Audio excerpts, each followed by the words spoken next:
இன்றைய நாள் சர்வதேச அளவில் பேசுபொருளாக மாறி இருக்கிறது காசா. காசாவில் 2 ஆண்டு காலம் ஒரு மாபெரும் யுத்தம் நடைபெற்றது. அந்த யுத்தத்திற்கு பிறகு அமெரிக்க அதிபர் டொனால்ட் ட்ரம்பினுடைய தலையீட்டின் பின்னால் அரபு நாடுகள் எல்லாம் கலந்து பேசி ஒரு சமாதான உடன்படிக்கை கொண்டு வரப்பட்டது. காசா பீஸ் கவுன்சில் என்கிற பெயரில் காசாவுக்கான ஒரு அமைதி வாரியத்தையும் அமெரிக்க அதிபர் டொனால்ட் ட்ரம்ப் உருவாக்கி இருந்தார். இந்த அமைதி வாரியத்திற்கு அரபு நாடுகள் பங்களிப்பு செய்வதாகவும் அறிவித்திருந்தன. இப்படியான சூழல்ல அமைதி வாரியம் உருவாக்கப்பட்டு 8 மாதங்களாகியும் என்ன நடக்கிறது என்பது தெளிவில்லாமல் இருந்தது.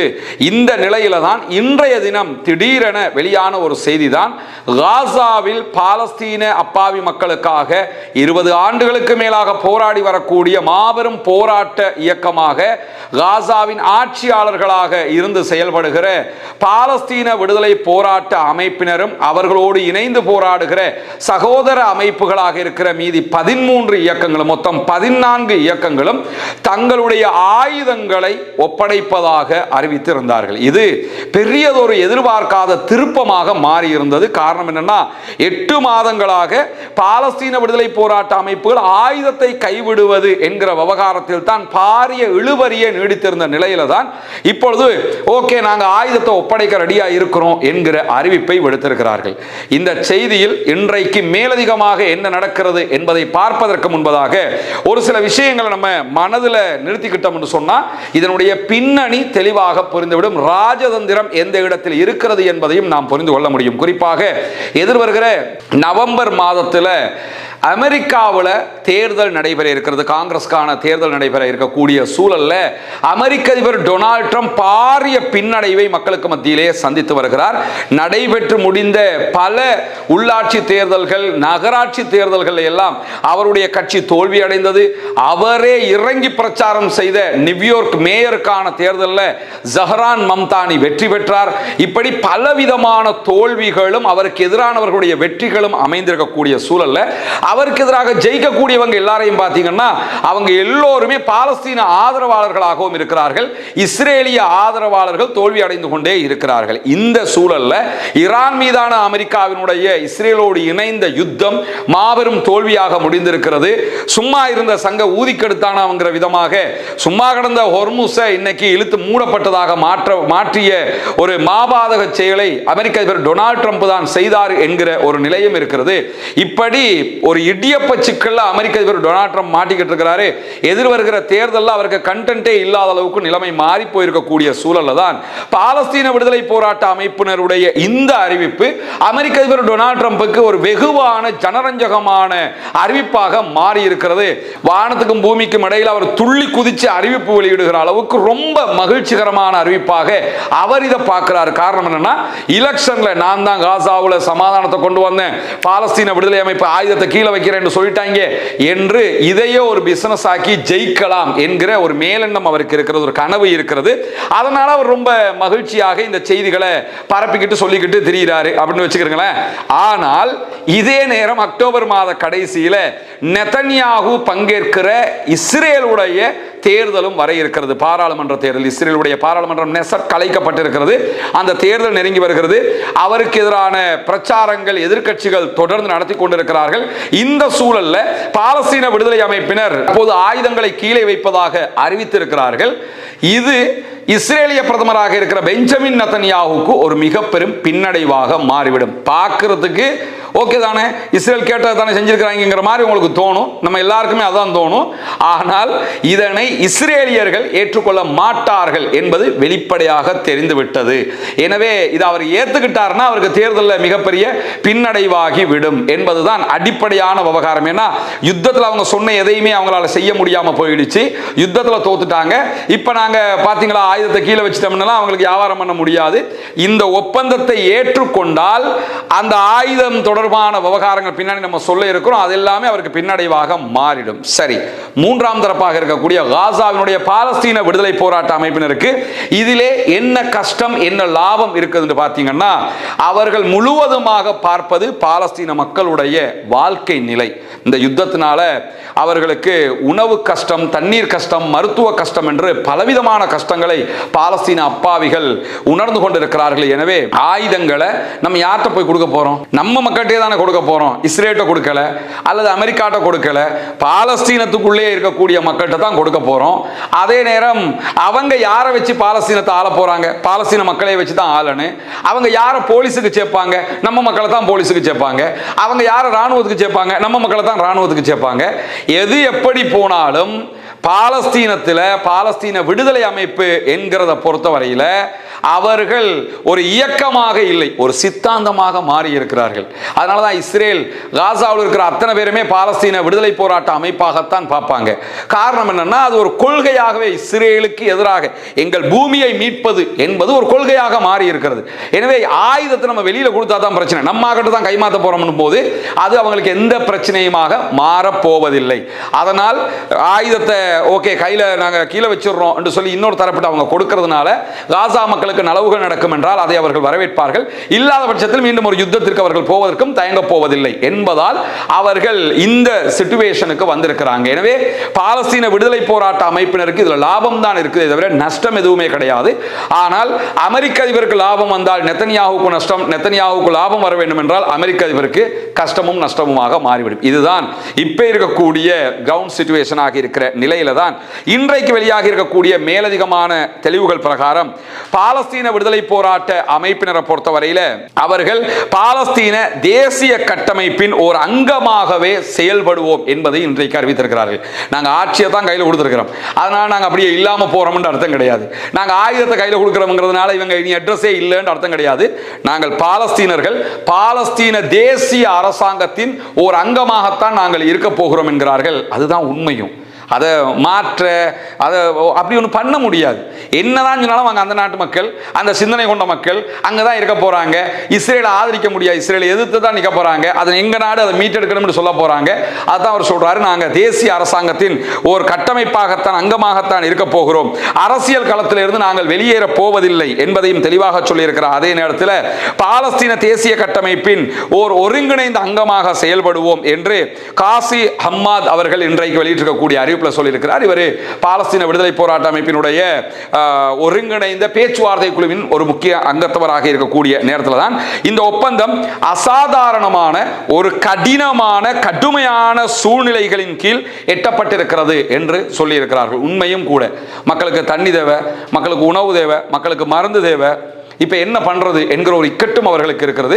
அதையெல்லாம் ஒட்டி தான் அதுக்கேற்ற மாதிரி இந்த மாதிரி ஒரு முடிவுக்கு அவர்கள் வந்திருக்கிறார்கள் என்பதை நம்ம புரிந்து கொள்ள முடிகிற அதே நேரத்தில் பாலஸ்தீன மக்களுடைய நியாயமான உரிமைகளை பெறுவதற்காக இந்த அமைப்பு தன்னுடைய தேசிய பொறுப்புகளை கையிலே எடுத்திருக்கிறது என்கிற செய்திகளையும் அவர்கள் சொல்லி இருக்கிறார்கள்.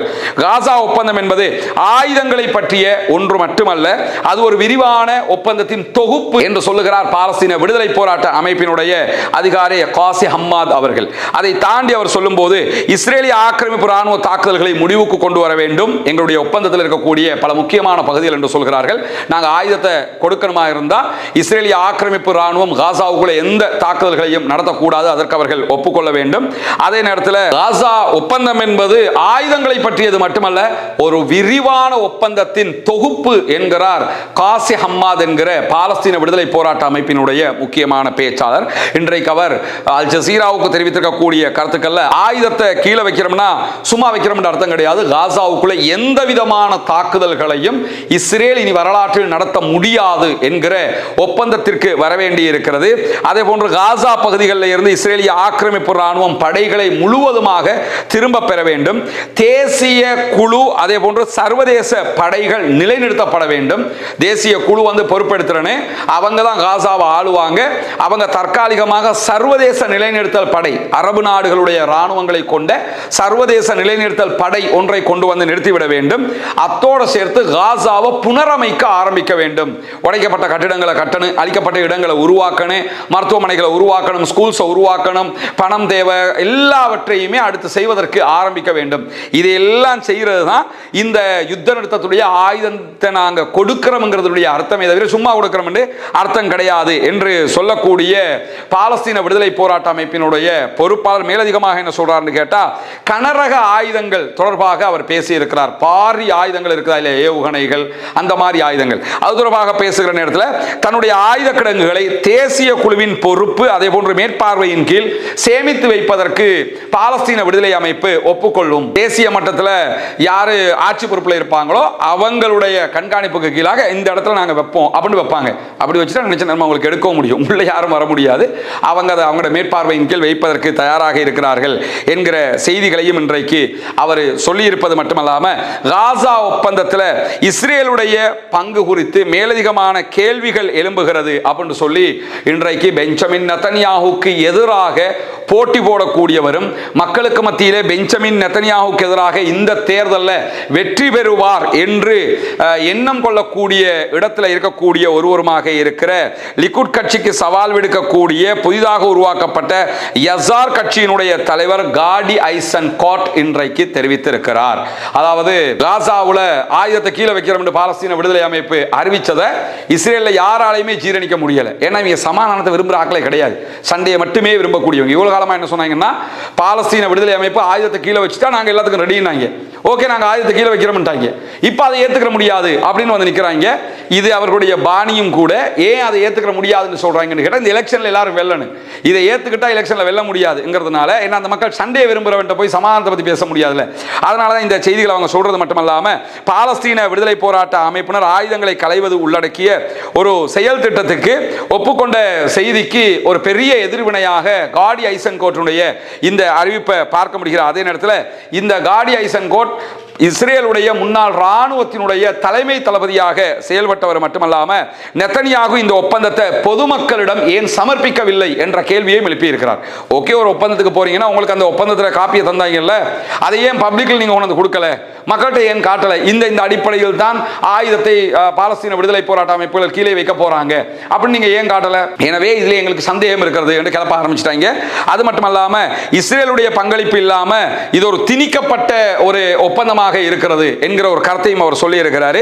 அதனால இஸ்ரேலுடைய கைதிகளை விடுவித்ததை தவிர காசாவுல இஸ்ரேல் நடத்திய யுத்தத்தில் எந்த ஒரு நோக்கத்தையுமே அடைய தவறிவிட்டது என்று சொல்லி காடி ஐசன்கோட் இன்றைக்கு சொல்லி இருக்கிறார். அது உண்மை. என்ன சொல்றாருன்னு கேட்டா, இந்த யுத்தத்தில் 2 வருஷம் சண்டை பிடிச்சல நம்ம ஆக்களை பணைய கைதிகளாக கொண்டு போய் பாலஸ்தீன விடுதலை போராட்ட அமைப்பு வச்சுக்கிட்டு இருந்தாங்க. அதை நம்ம விடுவிச்சதை தவிர வேற என்ன பண்ணினீங்க? நீங்க ஒன்றுமே பண்ணல. யுத்தத்தில் பாலஸ்தீன விடுதலை அமைப்பை சுக்குநூறு ஆக்கிரும், அழிச்சிருவோம் பண்ணீங்க. ஏதாவது பண்ணீங்களா? ஒன்றும் பண்ணல. அவங்களோட பங்கர் எல்லாத்தையும் அழிச்சிட்டோம்னு சொன்னீங்க. ஏதாவது நினைச்சா பச்சை பொய். எனவே நீங்க பொய்யத்தான் திரும்ப திரும்ப சொன்னீங்களே தவிர உங்களுக்கு யுத்தத்தில் ஜெயிக்க முடியல என்கிற செய்தியையும் இன்றைக்கு அவர் சொல்லியிருக்கக்கூடிய செய்திகளுக்கு மத்தியில், காசாவுக்கான புதிய வரைவு திட்டத்தை நாங்கள் ஏற்றுக்கொள்ளவே மாட்டோம் என்று சொல்லி இன்றைக்கு இஸ்ரேல் தேசிய பாதுகாப்பு அமைச்சர் இத்தாமர் பென் கிவிர் தன்னுடைய எக்ஸ் பக்கத்திலே தெரிவித்திருக்கிறார். அந்த இனவாதிகளுடைய பட்டியலை எடுத்தோம் என்று சொல்லிச்சோன்னா, உலகத்தில் இந்த ஆளுக்கு நம்பர் 1 இடம் கிடைக்கும். அப்படி ஒரு மனித மிருகமாக செயல்படக்கூடிய ஒரு ஆளு. அந்த ஆள் இன்றைக்கு என்ன சொல்லிட்டான்னு கேட்டா, இந்த பாலஸ்தீன விடுதலை அமைப்பு ஆயுதத்தை கீழே வைக்க போகுதுங்கிறதுலாம் நாங்கள் ஏற்றுக்க முடியாது, அதை ஒரு காலமும் இங்கே கொண்டு வந்துடக்கூடாது அப்படின்னு சொல்லி இன்றைக்கு அவர் சொல்லியிருக்கிறார். இது அரசாங்கத்துக்கு உள்ள உட்கார்ந்துகிட்டே இஸ்ரேலிய பிரதமர் பெஞ்சமின் நெதன்யாஹுவுக்கு மிகப்பெரிய அழுத்தமாக மாறக்கூடிய ஒரு செய்தியாக மாறி இருப்பது மட்டுமல்லாம, இந்த சமாதான ஒப்பந்தம்ங்கிறது இஸ்ரேலுக்கு எதிரான ஒரு ஒப்பந்தம் அப்படிங்கிறாங்க. என்ன விதத்தில் எதிரானதுன்னு சொல்றாங்கிறத விரிவா சொல்லல. மேலதிகமாக அந்த சொல்லும் போது என்ன சொல்றான்னு கேட்டா, பாலஸ்தீன விடுதலை போராட்ட அமைப்பினுடைய உறுப்பினர்களுடைய படுகொலைகளை நிறுத்துவதற்கான ஒரு ஒப்பந்தம் இது. தங்களுடைய ஆட்கள் கொல்லப்பட்டு இருக்கிறாங்க, அதை தடுக்கிறதுக்கு பாலஸ்தீன விடுதலை அமைப்பு ஒரு கேம் ஆடுறாங்க. அதுல நம்ம சிக்கிக்கிற கூடாதுன்னு புத்திசாலித்தனமா பேசுற மாதிரி நினைச்சுக்கிட்டு நம்பர் 1 முட்டாள்தனமா இருந்தால் பேசிக்கிட்டு இருக்கிறான். மேலதிகமாக அவர் சொல்லக்கூடிய அந்த இன்ன வெறி கருத்துக்கள் எப்படியெல்லாம் அமைந்திருக்கிறது என்று சொல்லி சொன்னால், அடுத்த படுகொலைக்கு பாலஸ்தீன விடுதலை போராட்ட அமைப்பினர் ஏற்பாடு செய்வதற்கு ஒப்புக்கொள்வதும் இந்த ஒப்பந்தத்தை ஏற்றுக்கொள்வதும் சமனானது அப்படிங்கிறாங்க. இதை நம்ம ஏற்றுக்கிட்டோம்னாலே திருப்பி வந்து நம்மளை கொன்றுவாங்க, ஆயுதமே இல்லாட்டி எப்படா கொல்ல போறாங்கிற கேள்வி இருக்குது.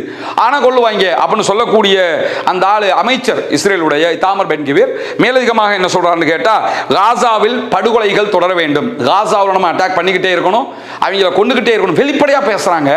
காசாவில் படுகொலைகள் தொடர வேண்டும். அதே போன்று காசாவில் நம்ம கைப்பற்றுகிற இடங்கள் எல்லாம் யூதர்களை குடியேற்ற வேண்டும், அவங்களுடைய இடத்தை எல்லாம் நம்ம பறிக்கணும், இஸ்ரேல் வெற்றி பெற வேண்டும். அவங்கள கொன்று அவங்கள இடத்தை பிடிச்சா தான் இஸ்ரேல் ஜெயிக்கும். எனவே அதைத்தான் நம்ம செய்யணுமே தவிர இந்த ஒப்பந்தத்துக்கு நம்ம ஒத்துக்கொள்ளவே கூடாது அப்படின்னு சொல்லிட்டாங்க. எனவே இந்த ஆயுதத்தை கீழே வைக்கிறது பாலஸ்தீன விடுதலை அமைப்பு என்ன விதத்தில் சொன்னாலும் அவங்க அதை ஏற்றுக்கிறதுக்கு தயார் இல்லை என்கிற செய்திகளுக்கு மத்தியில் ட்ரம்ப் அறிவித்திருக்கக்கூடிய இந்த ஆயுத குறிப்பு விவகாரத்தில் பாலஸ்தீன விடுதலை அமைப்பு ஒப்புக்கொண்டாலும் இஸ்ரேலுடைய மிரட்டல்களுக்கும் அவை பதிலாக அமைந்திருக்கிறது. இஸ்ரேல் நாங்கள் அப்படி பண்ணுவோம் இப்படி பண்ணுவோம் சொல்லுவாங்கல்ல, அதுக்கு பதிலாகவும் தான் இது அமைந்திருக்கிறது என்று இன்றைக்கு சத்தம் ஹவுஸினுடைய மத்திய கிழக்கு அதே போன்று வட ஆப்பிரிக்கா திட்டத்தின் ஆய்வாளர் ஜூலி நார்மன் அல் ஜசீராவுக்கு தெரிவித்திருக்கக்கூடிய செய்திகளில் விரிவாக பேசியிருக்கிறார். ஒரு சர்வதேச ஆய்வாளராக பார்க்கக்கூடிய ஒருவரை அல் ஜசீரா பேட்டி எடுத்திருக்கிறார். அதில் அவர் சொல்லும்போது ட்ரம்பினுடைய ஆயுத குறைப்பு திட்டம், அதாவது பாலஸ்தீன விடுதலை அமைப்பு ஆயுதங்களை கீழே வைக்கிற என்கிற திட்டத்திற்கு பாலஸ்தீன விடுதலை போராட்ட அமைப்பினர் ஒப்புக்கொண்டதாக சொல்லப்படுகிறது. அடிப்படையில் இஸ்ரேலுடைய மிரட்டலுக்கு இது பதிலளிக்கிறது. இஸ்ரேல் தொடர்ந்து மிரட்டிக்கிட்டு இருக்குது, அதையெல்லாம் நீங்க என்னத்தை மிரட்டினாலும் நாங்கள் உங்களை தாண்டி போவோங்கிற விதமாக இது அமைந்திருக்கிறது என்கிற செய்திகளை சொல்லக்கூடிய கடந்த 9 மாதங்களாக இந்த ஆயுத குறைப்பு விவகாரத்தில் தான் பெரிய இழுபறியே இருந்தது.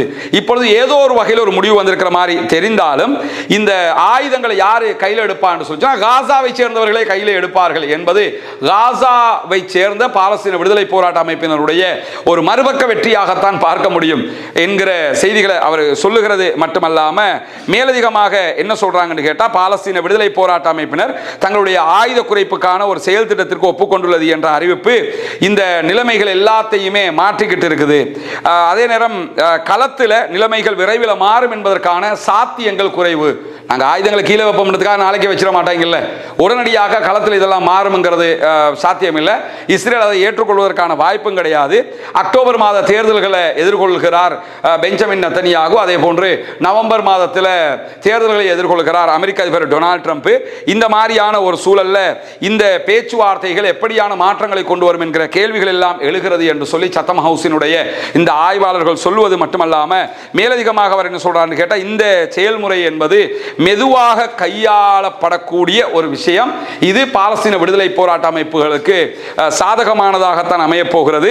அது மட்டுமல்லாமல் அமைதி வாரியத்தோடு பாலஸ்தீன விடுதலை அமைப்பு ரொம்ப நெருக்கமாக போயிருவாங்க. ஏன்னா அவங்க சொன்னதை கேட்ட மாதிரி இருக்குல்ல, அதனால் ரொம்ப நெருக்கமாக போயிருவாங்க. அதுவும் அவங்களுக்கு சாதகமாகத்தான் மாறப்போகிறது.